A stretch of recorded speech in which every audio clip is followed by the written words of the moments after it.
Buonasera, sono un residente del Cannacium di sotto e mi chiamo Scacciamosca Concetta. Sto facendo questo filmino grazie a nipote mio Peppinello. Oggi ho deciso di parlare pure io per spiegare le mie ragioni. Io mo perché sono vecchia zitella, secondo voi io non tengo necessità.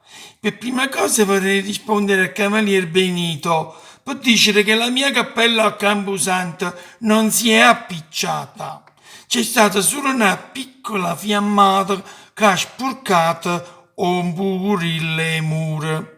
Per seconda cosa, da quando Don Casimiro è passato a migliorare la sua vita, che non ci sta più parco e io che tengo i dolori e coscia, come faccio a salire in coppa a parrocchia d'originale? Come faccio?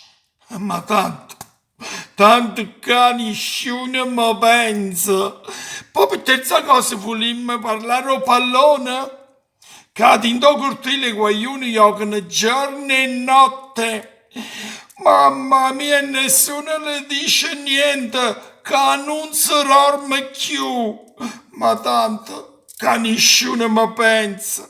Ho visto la cicetta che a poco tempo esercita scannasciumma di sotto mi ha detto Anna Concè, chi le so guaglione, hanno pazziato. E mi pazziano pure quando mi rompono chi lastra, con chi lo pallone sfacciamo. E questi sono modi.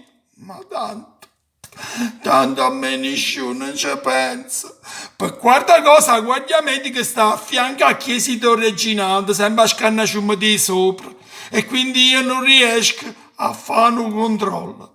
O dottore potesse pure venire qualche foto, dottore Pasquale piglia la vena e venite qualche volta a Bascia, così mi fate una visita pure a me. Ma tanto, già lo sacci, che nessuno mi pensa.